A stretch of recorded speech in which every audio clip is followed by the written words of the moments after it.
Στην Κύπρο είμαστε μια κοινωνία μετά πολεμική. Πριν από αυτό, οι παππούδες μου ζούσαν υπό κατοχή των Άγγλων. Όταν έχουμε να κάνουμε με γενεές οι οποίες ήταν καταπιεσμένες, τους συμπεριφέρονταν υποδιέστερους, ήταν σκλαβωμένοι, εκδιώχθηκαν από τα σπίτια που με κόπο έκτισαν, τα χωράφια που με κόπο φύτευσαν και ανάθρεψαν και ήταν η ζωή τους και ήταν η φροντίδα τους και εκδιώχτηκαν από αυτό το μέρος και πριν από αυτό ήταν υποσκλαβιά και μετά από αυτό είναι πρόσφυγες με τίποτα στην τσέπη, χωρίς τις παιδικές τους φωτογραφίες, χωρίς τα οικογενειακά τους κοιμήλια, χωρίς τίποτα από το παρελθόν. Και το μισό νησί είναι πρόσφυγες και το άλλο μισό δεν έχασε κάτι. Και το μισό που δεν έχασε κάτι, ξαφνικά είναι σε υψηλότερη θέση από αυτούς που έχασαν τα πάντα. Γιατί είναι πλημμένοι, γιατί έχουν μπάνιο στο σπίτι. Γιατί έχουν τα οικογενειακά τους κοιμήλια. Γιατί έχουν όλη τους την οικογένεια μαζί. Και οι πρόσφυγες είναι βρωμισμένοι, είναι με τα παιδάκια τους στον δρόμο, έχουν χάσει μέλη της οικογένειάς τους που δεν κατάφεραν να φύγουν, έχουν δει θάνατο, έχουν δει φόβο, τρόμο στα μάτια των συμπολιτών τους.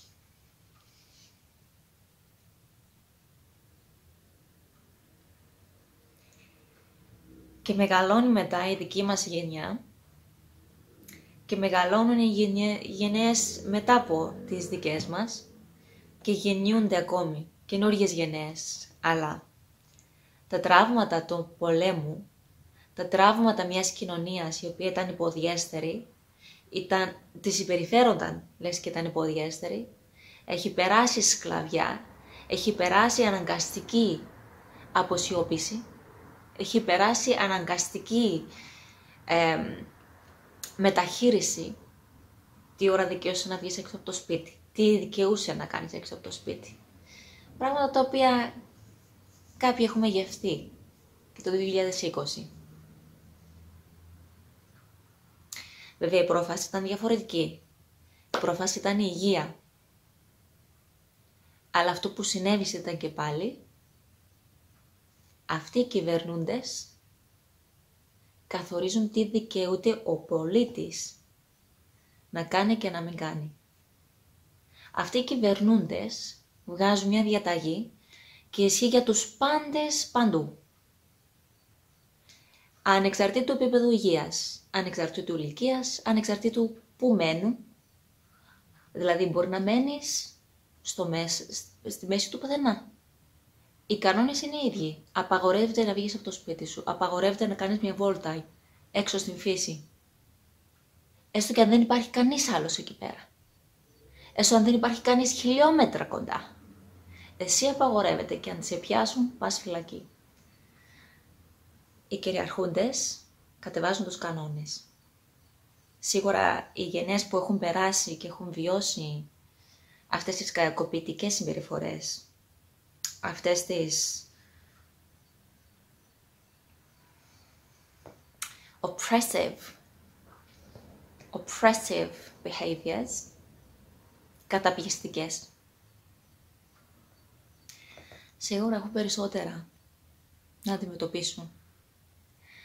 Αλλά πριν 50 έτη, πριν 40 έτη, ποιος ασχολείται με την ψυχολογία?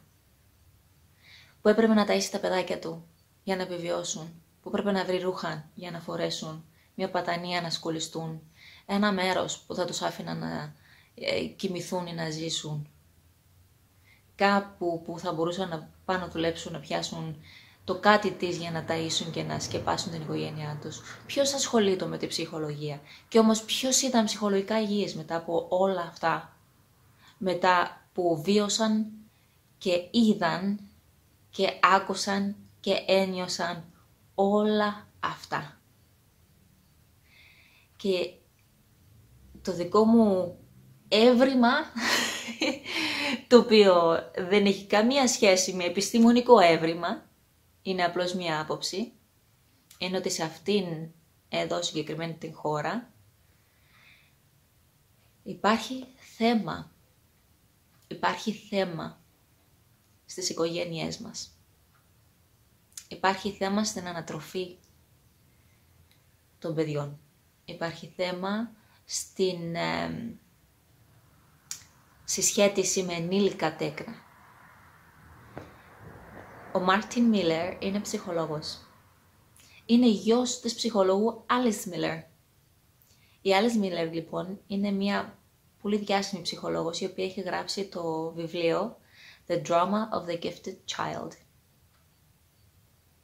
Και μιλούσε γι' αυτό. Για όταν κλέψουν από το παιδί την παιδική τους ηλικία και πώς αυτό επηρεάζει το παιδί αργότερα στην ζωή.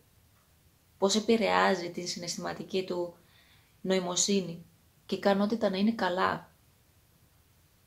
Αυτή όμως η Άλις Μίλερ ήταν η ίδια παιδί πολέμου. Ήταν παιδί πολέμου εν καιρό Ναζί στην Αυστρία.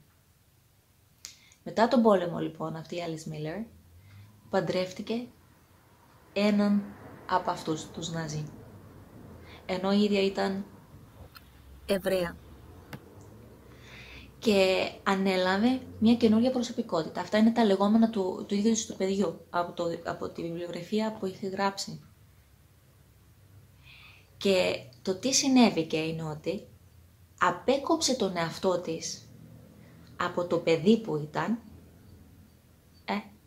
απέκοψε τον εαυτό της από την ταυτότητα ενός Εβραίου, απέκοψε τον εαυτό της από αυτή την ταυτότητα, η οποία ήταν υποδιέστερη στην κοινωνία, τις οποίες επιτίθονταν στην κοινωνία, η οποία δεν ήταν ασφαλές, η οποία θεωρούταν βρωμισμένη ή λανθασμένη ή άξια να την σκοτώσουν μόνο και μόνο για αυτή τη ταυτότητα. Και ανέλαβε μια καινούρια ταυτότητα. Και από εκεί και πέρα, έχοντας το όνομα του συζύγου, μετακομίζοντας, ξεκίνησε μια άλλη ζωή. Αυτή όμως η αποκοπή δεν μπορούμε κανείς μας να αποκόψουμε μέρος του εαυτού μας και όχι ολόκληρο. Δεν μπορούμε συναισθηματικά να προσπαθήσουμε να κόψουμε ένα συναίσθημα. Τα κόβουμε όλα. Είναι σαν ένα πληκτρολόγιο, κέντρο ελέγχου, κάτι ηλεκτρονικό. Δεν μπορώ να σβήσω μέρος του λάπτοπ. Άμα πατήσω έσβησαν όλα. Είναι ή όλα ή τίποτα. Είναι συνδεδεμένα. Δεν μπορώ να σταματήσω τον εαυτό μου από το να βιώνει λύπη. Τότε θα τον σταματήσω και από το να βιώσει χαρά. Κλείνω το πληκτρολόγιο ολόκληρο. Η Άλις Μίλερ λοιπόν προσπάθησε να κόψει το μέρος του εαυτού της που θεωρεί το άχρηστο. Από τους άλλους, από τον εαυτό της, ποιος ξέρει. Ίσως από όλα. Αλλά το τι συνέβηκε και το τι συμβαίνει από πολλούς, και αυτά είναι τα λεγόμενα του ψυχολόγου του Μάρτιν Μίλερ, που είναι ο γιος της ψυχολόγου Άλις Μίλερ, και μιλάει και μας λέει για το πόσο τραυματική ήταν η δική του παιδική ηλικία. Από ψυχολόγο μάνα που ειδικευόταν στο παιδικό τραύμα. Και όμως γιατί ήταν η δική του παιδική ηλικία τραυματική και κυρίως η ενήλικη του ηλικία ήταν τραυματική. Και τα δύο. Αλλά η ενήλικη ηλικία, στην ενήλικη ηλικία είναι το απαράδεκτο όταν υπάρχουν τοξικοί γονείς. Και θα το εξηγήσω. Η Άλις Μίλερ λοιπόν, αποκόβοντας τον εαυτό της από το παρελθόν, αποκόβοντας τον εαυτό της από την ταυτότητά της, αποκόπηκε και από την ταυτότητα του οποιοδήποτε θήτη. Πέρασαν τόσα τραύματα τα παιδιά του πολέμου, είδαν τόση ανασχήμια. Ο θήτης ήταν ο δολοφόνος τους, ο θήτης ήταν ο διάβολος. Αυτοί δεν μπορούν ποτέ να είναι θήτες. Δεν μπορούν ποτέ να είναι θήτης. Δεν μπορούν ποτέ να είναι ο διάβολος, ο αδικαιολόγητος διάβολος που τους καταδίωκε και θανάτωνε.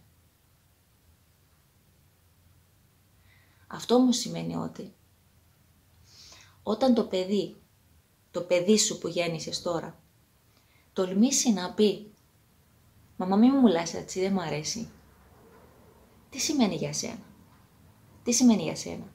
Για ένα υγιή άνθρωπο σημαίνει «Ω, λυπάμαι, δεν θα σου ξαναμιλήσω έτσι, ο τόνος της φωνής μου ήταν αυτό που είπα». Ένας υγιής άνθρωπος ξέρει να λάβει ευθύνη. Δεν θέλει το παιδάκι του να μην αισθάνεται άνετα. Λαμβάνει ευθύνη, το διερευνά, το συζητά, να λυθεί.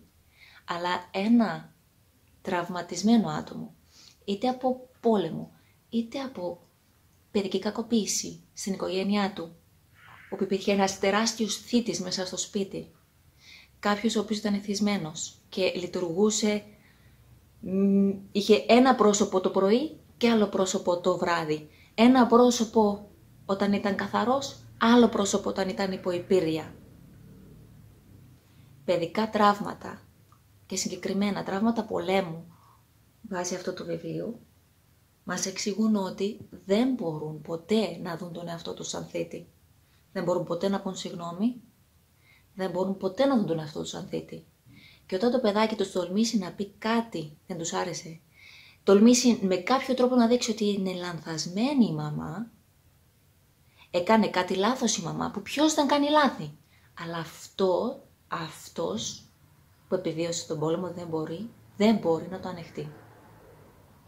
Πατάει κουμπί του δικού του τραύματος και μπορεί να γίνει διάβολος εκείνη την ώρα στο παιδάκι του. Μπορεί να ορλιάξει, μπορεί να το φταίξει, μπορεί να το κακοποιήσει. Πώς τόλμησες να μου πεις εμένα τέτοιο πράγμα? Βγάζει τα ανεπεξέργαστα τραύματά του. Είναι κουμπί το οποίο το παραμικρό που θα πει κάποιος ότι δεν του αρέσει, δεν είναι εντάξει, πατιέται και δέχεται επίθεση. Αυτό το παιδί τώρα με αυτή τη μάνα τι σχέση μπορούν να έχουν? Τι σχέση μπορούν να έχουν εκτός από μια ψεύτικη σχέση? Γιατί αυτή η μάνα μόνο θαυμασμό δέχεται. Θαυμασμό για όσα θυσίασε να το μεγαλώσει το παιδί. Θαυμασμό για όσα καλά έκανε για αυτό το παιδί. Θαυμασμό θέλει. Επαλήθευση θέλει. Η μαμά ζει φορώντας μάσκα της αλάνθαστης μάνας, της στοργικής μάνας, της καλής μάνας. Και λόγω του ότι φοράει αυτή τη μάσκα και δεν αφήνει χώρο για αληθινό εαυτό, ο οποίος αληθινός αυτός έχει και καλά και κακά, φοράει τη μάσκα μόνο του καλό και αναγκάζει το παιδί της να φορέσει και αυτό μάσκα απέναντι της, να γίνει και αυτός ψεύτικος και να στηρίζει ότι βλέπει μόνο μια καλή μάνα, παρόλο που μπορεί αυτή να μείνει η πραγματικότητά του. Και η σχέση γίνεται ψεύτικη.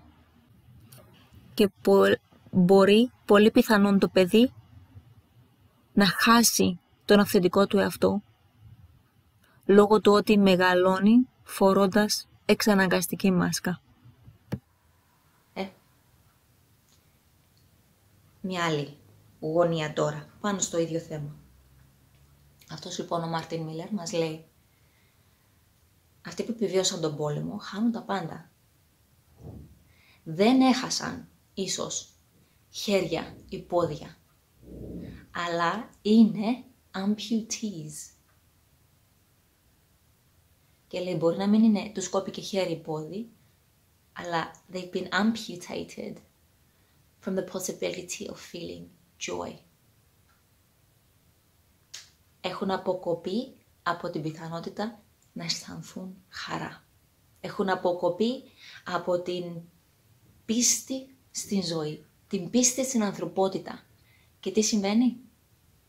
Μετά τον πόλεμο, εφόσον δεν βρίσκουν χαρά, εφόσον δεν βρίσκουν νόημα, πού πάμε? Στον έρωτα και στη δημιουργία οικογένειας. Για να γεμίσει το κενό που δημιουργήθηκε, για να χτιστεί το πόδι που κόπηκε, που σε αυτή την περίπτωση είναι η χαρά. Και το τι συμβαίνει είναι όταν κάνεις τα παιδιά αυτά, εξαρτάσαι από αυτά, συναισθηματικά. Γιατί δεν έχεις ικανότητα να αγαπήσεις, δεν έχεις ικανότητα να χαρείς και το παιδί το έκανες για να αντικαταστήσει αυτό που πλέον κόπηκε από σένα. Και χρειάζεσαι τα παιδιά σου να σε επαληθεύουν, να σε θαυμάζουν, να σε αγαπούν, για να αισθάνεσαι εσύ συναισθηματικά εντάξει. Αυτό σημαίνει ότι εξαρτάσαι συναισθηματικά από τα παιδιά σου. Δεν μπορούν να γίνουν 18 και να φύγουν.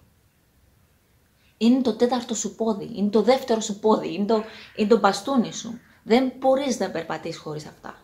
Χωρίς να βασίζεσαι σε αυτά. Χωρίς να τροφοδοτήσει από την ενέργειά τους. Το ακούμε αυτό? Τροφοδοτούνται από την ενέργεια του παιδιού. Από τα αρνητικά συναισθήματα του παιδιού, από τα θετικά συναισθήματα του παιδιού, τροφοδοτούνται από την ενέργεια του παιδιού. Σαν vampire, like a vampire that needs to feed, που χρειάζεται να τρώει από άλλα άτομα για να ζει. Χρειάζονται την ενέργεια του παιδιού τους για να ζουν. Αλλά δεν μπορούν να είναι ποτέ θύτες. Αλλά πόσο κακοποιητικό είναι. Πόσο κακοποιητικό είναι να τρως από τον άλλο την ενέργεια. Να ρουφάς από τον άλλο την ενέργεια για να ζεις εσύ. Και δεν γίνεται να είσαι ποτέ θύτης. Και δεν γίνεται να πεις ποτέ συγγνώμη. Και δεν γίνεται το παιδί σου να έρθει να σου πει ως εκεί. Ως εκεί, μαμά. Μαμά, ως εκεί. Φτάνει. Μην με πάρεις άλλο τηλέφωνο. Δεν γίνεται να μου τηλεφωνάς 10 φορές τη μέρα. Όριο, μαμά. Όχι. Πατιέται το κουμπί. Βγαίνει το διαβολάκι. Βγαίνει το τερατάκι. Βγαίνει αυτός που θα επιτεθεί. Έχει χρηστική συμπεριφορά. Θα έχει κακοποιητική συμπεριφορά, θα σε ντροπιάσει, θα θέλει να σε γεμίσει με ενοχές, γιατί πρέπει να κάνεις αυτό που θέλει αυτή. Γιατί το χρειάζεται. Δεν το ξέρει. Δεν είναι συνειδητό τίποτα από αυτά. Δεν είναι συνειδητά. Σαν ενήλικας λοιπόν, άντε σαν παιδάκι, μεγαλώνεις ακόμη, νομίζεις αυτό είναι εντάξει, είναι πραγματικότητά σου, δεν ξέρεις κάτι άλλο. Μεγαλώνεις όμως, φεύγεις από το σπίτι, πιάνεις μια δουλειά, ξεκινάς να ανεξαρτητικοποιήσεις σε κάποια μέρη και βλέπεις όμως ότι η μαμά δεν σε αφήνει. Η μαμά δεν σε αφήνει. Η μαμά κρατάει ένα λουρί και συνεχώς το κάνει. Το τραβάει. Μια στο τόσο τραβάει. Μια στο τόσο τραβάει ή και συνεχόμενα τραβάει. Πώς τραβάει? Ξέρει τι είναι καλύτερο για σένα. Το ακούσατε? Ξέρει η μαμά τι είναι καλύτερο για σένα. Ευθύνη της είναι. Ευθύνη της είναι όταν ξέρω τι είναι καλύτερο για σένα, είναι ευθύνη μου να το υλοποιήσεις. Άμα ξέρω εγώ τι είναι καλύτερο για σένα, είναι ευθύνη μου να κάνω το οτιδήποτε χρειαστεί για να το κάνεις εσύ να συμβεί. Και ποιος με τα καλά του, πιστεύει ότι ξέρει καλύτερα για έναν άλλον ενήλικα. Ποιος με τα καλά του δεν επιτρέπει σε έναν ενήλικα και να πέσει και να χτυπήσει και να επιλέξει. Γιατί πώς μαθαίνουμε? Όταν μας δοθεί η ελευθερία να επιλέγουμε, τότε μαθαίνουμε και τα σωστά και τα λάθη και τι μας αρέσει και τι μας πονά. Πώς αλλιώς θα το ξέρουμε, αν δεν έχουμε την επιλογή να δοκιμάσουμε? Αν κάποιος άλλος μας λέει από πριν τι είναι σωστό και είναι λάθος, τότε δεν μας δόθηκε ποτέ η επιλογή εμάς, δεν μας δόθηκε ποτέ η δύναμη να επιλέγουμε. Μας επιλέγουν και τότε εξαρτώμαστε Γιατί η φωνή της λογικής είναι εκεί, στη μαμά. Είναι εκεί στον μπαμπά. Είναι εκεί στους παππούδες. Εγώ δεν μπορώ μόνος μου να πάρω απόφαση. Είμαι 45 ετών, αλλά δεν μπορώ μόνος μου να πάρω απόφαση. Δεν δόθηκε ποτέ η ευκαιρία συναισθηματικής ορίμανσης. Γιατί δεν μεγάλωσες από συναισθηματικά όριμο άτομο. Τώρα, δεν φταίνουν. Γιατί πέρασαν πολέμους, γιατί πέρασαν παιδική κακοποίηση, για αυτά δεν φταίνουν. Δεν φταίνει επίσης το ότι όταν ήταν 20 και 30 και 40 ετών, η ψυχολογία δεν ήταν το πρώτο πράγμα που έτρεχαν να φτιάξουν την ψυχολογία τους για να μεγαλώσουν υγιέστερα παιδιά. Εντάξει, οι γενιέτες των γιαγιάδων, των προπάπων που δεν είχαν αυτές τις ευκαιρίες, δεν τις είχαν τις ευκαιρίες. Δεν μπορούμε να τους φταίξουμε γιατί δεν είχαν τις ευκαιρίες. Αλλά τούτη η γενιά, αυτή η γενιά, τις έχει αυτές τις ευκαιρίες. Και από ψυχολογίες ξέρουμε, και από νευροεπιστήμης ξέρουμε, και από πνευματικότητες και από τα πάντα. Στο διαδίκτυο υπάρχουν τα πάντα και υπάρχουν ειδικοί παντού, διάφορων πραγμάτων που μπορούμε να απευθυνθούμε και να λάβουμε βοήθεια, έτσι ώστε να μην είμαστε κι εμείς άλλος ένας κρίκος που θα συνεχίσει την ίδια γενεά, την ίδια ιστορία, την ίδια ιστορία συναισθηματικά ανώριμων ενηλίκων, που δεν ξέρουν ποιοι είναι, που δεν ξέρουν να αναλάβουν ευθύνες, που δεν ξέρουν να λάβουν αποφάσεις, που δεν ξέρουν να σταθούν σε σχέσεις, να τιμήσουν τον εαυτό τους, να βάλουν όρια, να ξεκόψουν από το βρακί της μαμάς και όλα αυτά.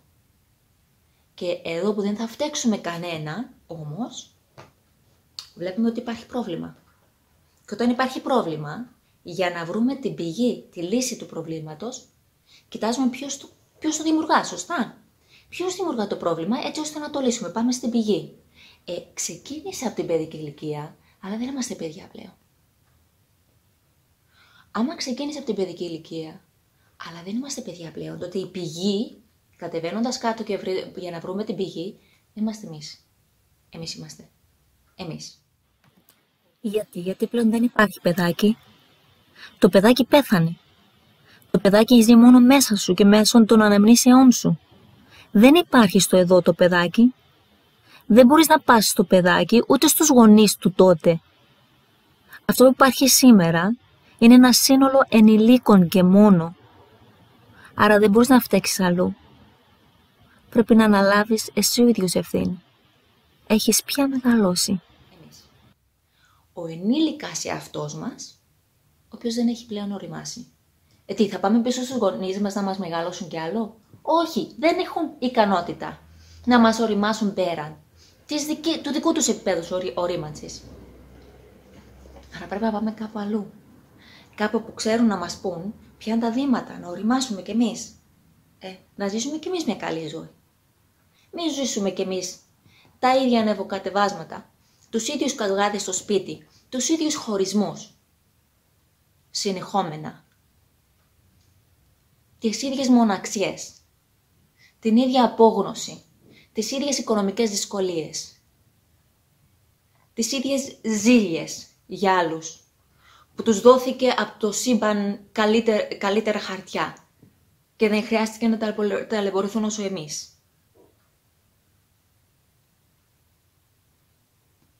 Όχι. Τι χαρτιά μας δόθηκαν? Είναι τα χαρτιά που διαλέξαμε πριν να έρθουμε κανένα ζωή. Αυτό ξέρω δεν μπορούμε να πείσουμε κανένα ότι αυτό ισχύει και ούτε θέλω να πιστείτε. Είναι μια εκδοχή.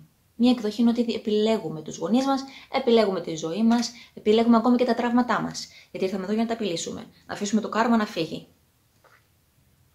Ας το σκεφτούμε έτσι.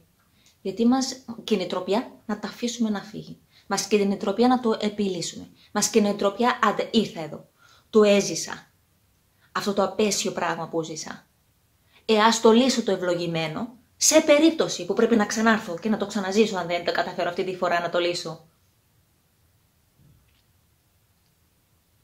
Εκτός από το να το λύσω, που μιλώ για ψυχολογική δουλειά, ψυχική δουλειά, τα τραύματά μας, την παιδική μας ηλικία, ένας ψυχολόγος, ένας κατάλληλος ψυχολόγος που μπορεί να κατανοήσει αυτά τα τραύματα, μας βοηθήσει να τα επιλύσουμε, αλλά να πάμε πέραν από αυτόν στο να μάθουμε τα εργαλεία που ένας όριμος συναισθηματικά άνθρωπος ξέρει.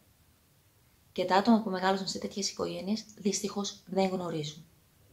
Θα πρέπει να μάθουμε να βάλουμε όρια ενάντια σε γονείς που θέλουν να τροφοδοτούνται από εμάς. Που θέλουν εμείς να εξαρτώμαστε από αυτούς εφόρου ζωής. Γιατί τους αγαπάμε, θέλουμε να τους δώσουμε τα πάντα. Αλλά αυτό που ζητούν είναι την ίδια μας τη ζωή. Είναι την ίδια την ζωή του παιδιού τους. Αυτό που ζητούν είναι να ζήσουμε για αυτούς. Να ζήσουμε υπό αυτούς. Αυτό νομίζω είναι πολύ δύσκολο να επιτευχθεί. Για τον οποιονδήποτε έχει αυτή την ανάγκη ελευθερίας, προσωπικής ελευθερίας μέσα του. Έχει την ανάγκη να εκφράσει τη δική του επιθετική φύση. Έχει την ανάγκη να ζει μια ζωή η οποία τον ζωντανεύει. Δεν μπορείς λοιπόν να νιώσεις ζωτικότητα στην ζωή. Χαρά, ενθουσιασμό. Όταν κάποιος άλλος επιλέγει για σένα. Κάθε μονοπάτι του δρόμου. Κάθε φορά που υπάρχει διχάλη. Κάποιος άλλος επιλέγει για σένα. Κάποιος άλλος φέρει ευθύνη για σένα. Τώρα το άλλο που συμβαίνει είναι, εμένα οι γονείς μου δεν ήταν καλοί. Αλλά μη σε ανησυχεί, θα κάνω δική μου οικογένεια και θα είναι όλα καλά. Θα απομακρυνθώ από αυτούς, γιατί αυτοί δεν ήταν καλοί, αλλά θα κάνω δική μου οικογένεια και θα είναι όλα καλά. Τότε μπορείς να δεις ότι ο άλλος δεν ήταν καλός. Δεν σε κάνει εσένα καλό.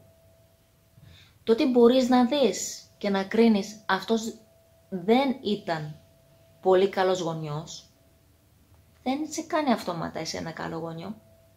Μάλιστα, αν μεγάλωσες από μη καλό γονιό, αν θεωρείς ότι έχεις μη καλό γονιό, δεν μπορείς να είσαι καλός γονιός. Το ακούσαμε αυτό. Δεν μπορείς να είσαι. Δεν θα πω καλός, θα πω τέλειος γονιός. Και ποιος μπορεί βέβαια, το τέλειος. Αλλά αυτό που εννοώ είναι ότι όλοι μπορεί να είμαστε καλοί όταν όλα πάνε καλά. Όλοι είμαστε καλοί φίλοι στα καλά. Όλοι είμαστε καλοί στην δουλειά όταν είναι όλα καλά. Όταν πάει η εταιρεία να κλείσει όμως, όταν η εταιρεία είναι γεμάτη χρέη, όταν πρέπει να πωλήσουν άτομα, πόσο καλά είμαστε τότε? Πόσο καλά είμαστε τότε? Πόσο καλά είναι οι συναδελφοί μεταξύ τους? Στηρίζουν ένας τον άλλον ή προσπαθούν να φάνε ο ένας τον άλλον? Δεν είναι στα καλά που πρέπει να δούμε αν είμαστε καλοί γονείς. Είναι στα κακά. Πώς συμπεριφερόμαστε όταν πιεστούμε? Εξαγριωνόμαστε? Χάνουμε ποτέ τον έλεγχο και τσιρίζουμε? Ρίχνουμε πράγματα και τα σπάζουμε? Ανοίγουμε την πόρτα και φεύγουμε άμα μας βιδώσει? Άμα έχεις μωρό αύριο, τι νομίζεις ότι θα κάνεις? Τι νομίζεις ότι θα κάνεις? Οι τρόποι αντιμετώπισης σου είναι αυτοί. Απλώς επειδή έκανες παιδί, δεν φεύγουν. Δεν θεραπεύεσαι εσύ αυτόματα. Δεν θεραπευόμαστε αυτόματα. Απλώς τώρα γινόμαστε εμείς οι κακοί γονείς. Κακός γονιός. Κανείς δεν είναι μόνο κακός ή μόνο καλός. Κανείς. Αλλά κακός γονιός είναι αυτός που έχει συμπεριφορές που εκφοβίζουν τα παιδάκια τους, είναι βίαιοι μπροστά τους, βίαιοι λεκτικά, βίαιοι σωματικά. Αυτοί που αγνοούν τα παιδιά τους, τιμωρούν τα παιδιά τους, τα τιμωρούν με το να μην τους μιλούν, τα τιμωρούν με το να τους φεύγουν πράγματα κλπ. Και κατανοώ κάποιες είναι τεχνικές. Δεν πάμε σε λεπτομέρειες. Δεν πάμε σε λεπτομέρειες τώρα. Τώρα μείνετε εδώ μαζί μου. Γιατί απλώς επειδή μεγάλωσες σε κακή οικογένεια και τώρα έφυγες, δεν σημαίνει είσαι καλός γονιός. Και γιατί το λέω αυτό? Δεν είναι για να σας κρίνω. Να μας κρίνω. Δεν είμαι ανήκω σε άλλη κατηγορία εγώ. Δεν είναι για να μας κρίνω. Είναι για να τα δούμε, να τα διορθώσουμε. Να τα δούμε, να τα διορθώσουμε. Γιατί το μεγαλύτερο πράγμα που θέλει να κάνει ένας γονιός είναι να μην επαναλάβει τα λάθη τα οποία βίωσε ο ίδιος. Μίσησε ο ίδιος σαν παιδί και δεν θα ήθελε ποτέ να τα ξαναβιώσει. Κυρίως να είναι αυτός που τα κάνει ως ο θήτης. Κυρίως αυτό δεν θέλει να συμβεί. Άρα ας το δουλέψουμε για να μην συμβεί. Ας το δουλέψουμε για να μην συμβεί. Μην πηγαίνουμε με παροπίδες. Μην ζούμε ψέμα. Αυθεντικότητα ψάχνουμε εδώ, σε αυτό το κανάλι. Συνείδηση, συνειδητότητα. Ας αφήσουμε τον ύπνο. Τον ύπνο και πάμε υπνοτισμένοι και ζούμε υπνοτισμένα ζόμπις. Εδώ ξυπνούμε.